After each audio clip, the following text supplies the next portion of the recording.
So you're familiar with the law, but how familiar are you with the person who authored the law? Now here's something interesting. You can go into this person's Twitter history and take a look at the quotes that are referenced for yourself.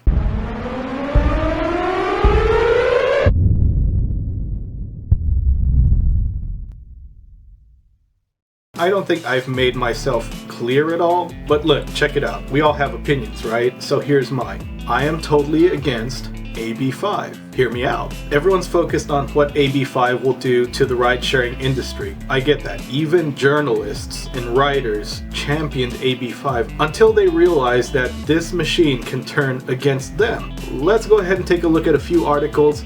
I'll leave the links down below. We're just going to go over the main points. I encourage everyone to read each article in its entirety. Keep in mind of the source. I'll also get into that in a minute. I am going to include some screenshots of that here in the video. Let's go ahead and take a look at this mess. California freelancers sue to stop law that's destroying their jobs. Paul says those were never good jobs anyway. Obviously, it's a headline designed to catch your attention. Now, I wasn't quite sure if she said it in those words, so that made me go, Let's keep reading, let's see where their sources lead. Let's go down the list here. So this first article admittedly is from Reason. Now if you don't know what this is, Reason is an American libertarian monthly magazine published by the Reason Foundation, and according to MediaBiasFactCheck.com, it has a right-center bias. However, under the detailed report, the factual reporting is high. World Press Freedom Rank also gives it a 48 out of 180. So let's take a look closely at some of the more contentious pieces here. Now, AB5 will make it illegal for contractors who reside in California to create more than 35 pieces of content in a year for a single company, unless the outlet hires them as an employee. Now let's step back from the feel-good notion that it was written under, and let's take a look at how the person who wrote it actually thinks. Assemblywoman Lorena Gonzalez, Democrat, San Diego, the architect of AB5, has heard these stories. I'm sure some legit freelancers lost substantial income, she tweeted in the wake of Vox's announcement, and I empathize with that, especially this time of year. But Vox is a vulture. These were never good jobs, Gonzalez said earlier this month. No one has ever suggested that, even freelancers. So already you can kind of see where this person's frame of mind is. Let's go ahead and continue with some more of the commentary. But many of the freelance journalists, writers, and content creators who now have to navigate the disastrous consequences of Gonzalez's legislation beg to differ. I've been able to earn nearly 3 times the amount I did working a day job, doing what I absolutely love, and having more to volunteer and spend time with loved ones, wrote Jackie Lamb, a financial journalist. Kelly Butler, a freelance copywriter, echoed those sentiments. Thousands of California female freelancer writers, single moms, minorities, stand to lose their livelihood due to this bill, she said. I was told by a client because I live in California, they can't use me. I made $20K from them this year. To top off her list of comments, here's some more from the same article. According to The Hollywood Reporter, Gonzalez initially set the annual limit at 26 pieces, but later changed it to 35 after a backlash. Was it a little arbitrary? Yeah, Gonzalez told the reporter. Writing bills with numbers like that are a little bit arbitrary.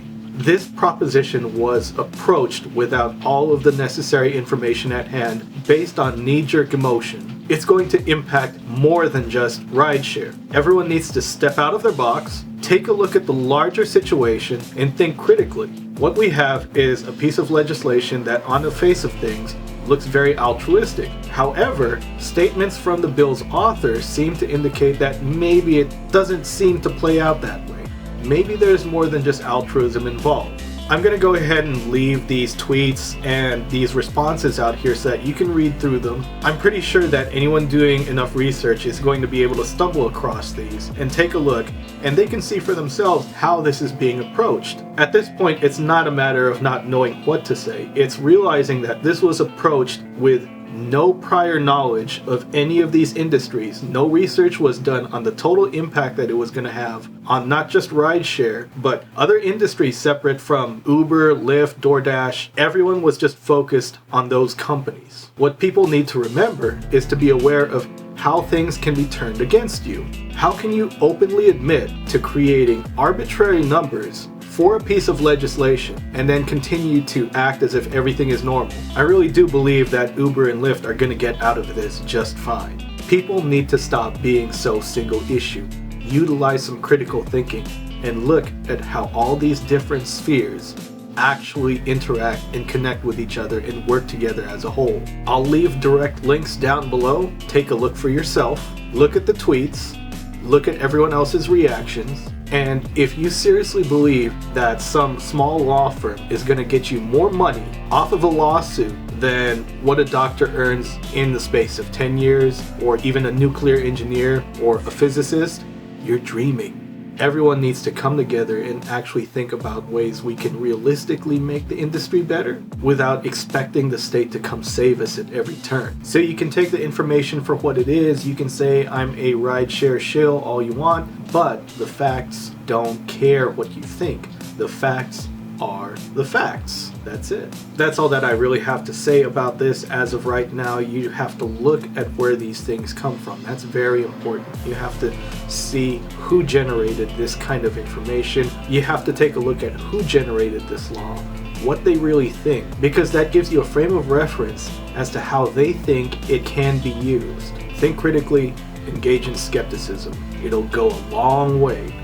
That goes for me included. You can go ahead and take a look at everything that I've referenced for yourself. I leave links in my videos. So until we see what the news brings tomorrow, be good, do well, let's go make some money.